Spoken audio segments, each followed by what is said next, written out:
உதாரணத்துக்கு 2வது அத்தியாயத்தில் 187வது வசனத்தில் அல்லாஹ் சொல்றான், கருப்பு கயிறிலிருந்து வெள்ளை கயிறு வெளிப்படும் வரை உண்ணுங்கள் பருகுங்கள் அப்படிங்கிற. அதாவது இது வந்து சஹர் நேரத்தை குறிப்பிடக்கூடிய ஒரு வசனம்.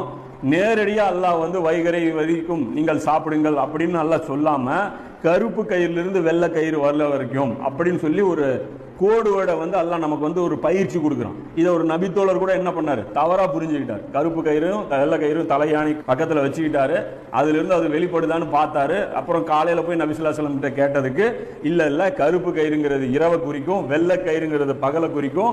பகலுடைய அந்த ஓரம் தொடஞ்சிருச்சுனாலே இந்த சஹருடைய நேரம் வந்து முடியுதுன்னு அர்த்தம் அப்படின்னு ரசூலுல்லாஹ் விளக்கம் கொடுக்குறாங்க. ஸோ இது ஏன் அல்லாஹ் வந்து வேற வார்த்தைகளை கொண்டு நம்மளை வந்து பேசுறான் அப்படிங்கிறத நாம சிந்திச்சு பார்த்தோம்னா இது நமக்கு ஒரு கொடுக்கப்படுற பயிற்சி அப்படிங்கிறத நாம புரிஞ்சுக்க முடியும். அதே மாதிரி இன்னொரு வசனத்தில் பாருங்க, 2:223 அல்லாஹ் சொல்றான், உங்கள் மனைவியர் உங்களுக்கு விளை நிலங்கள் அப்படின்னு சொல்லி அல்லாஹ் சொல்றான். நீங்கள் விரும்பியவாறு நீங்கள் வந்து உங்கள் விளை நிலங்களுக்கு செல்லுங்கள் அப்படின்னு சொல்லி சொல்றான். இதுவும் பாருங்க, விளை நிலம் அப்படின்னா நாம வந்து விளை நிலம்னு எடுத்துக்கணுமா? எடுத்துக்க கூடாது. வேணும்னே அல்லாஹ் நமக்கு வந்து ஒரு சில பயிற்சி கொடுக்கணும் அப்படிங்கிறதுக்காக இந்த மாதிரியான வார்த்தைகளை போட்டு நம்மளை வந்து அல்லாஹ் வந்து ட்ரெயின் பண்றதை நம்ம வந்து பார்க்க முடியும். அதே மாதிரி நபி ஸல்லல்லாஹு அலைஹி வஸல்லம் பார்த்தீங்கன்னா ஒரு காலகட்டம் வரும், அந்த காலகட்டத்தில் இப்படி நடக்கும்னு சொல்லி அந்த ஒரு ஹதீஸ் பெருசு. அந்த ஹதீஸில் சொல்லுவாங்க, சொல்லிட்டு கடைசியாக சொல்லுவாங்க, அந்த நேரத்தில் வஹன் ஏற்பட்டு விடும், முஸ்லிம்களுடைய உள்ளத்துல வஹன் ஏற்பட்டு விடும். இது இப்னு மாஜால வரக்கூடிய இந்த ஹதீஸ். அப்போ வஹன் என்ன அப்படின்னு சொல்லி நபி ஸல்லல்லாஹு அலைஹி வஸல்லம் கிட்ட சஹாபாக்கள் கேட்கும்போது மரண பயம் அப்படின்னு சொல்லி நபி ஸல்லல்லாஹு சொல்றாங்க.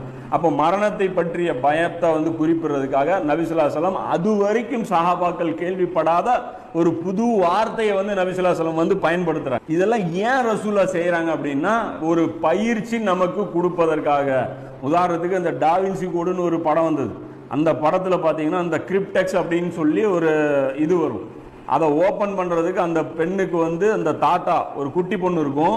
அந்த குட்டி பொண்ணு பெருசாகி அது வந்து சுவிஸ் பேங்க் லாக்கரில் இருக்கக்கூடிய அந்த கிரிப்டெக்ஸை அதை ஓப்பன் பண்ணணும் அப்படிங்கிறதுக்காக குழந்தையிலிருந்தே பார்த்தீங்கன்னா அதுக்கு ஒரு பயிற்சி கொடுப்பார். அந்த கிரிப்டெக்ஸ் வந்து எப்படி வந்து அந்த நம்பர் லாக் போட்டு ஓப்பன் பண்ணுறதுன்ட்டு அது ஒரு விளையாட்டு மாதிரி சொல்லி கொடுப்பாரு. இது அதோட மறந்துடும். அதுக்கு அந்த ஒரு ஸ்டேஜ் வந்து அது போய் கைக்கு கிடைக்கும் போது அது வந்து அந்த குழந்தைக்கு பயன்படும். ஸோ அது மாதிரியான ஒரு வழிகாட்டுதல் தான் அல்லாஹும் அல்லாஹ்வுடைய தூதரும் நமக்கு வந்து அது கொடுத்துருக்குறாங்க அப்படிங்கிறத நாம் வந்து புரிஞ்சுக்கணும்.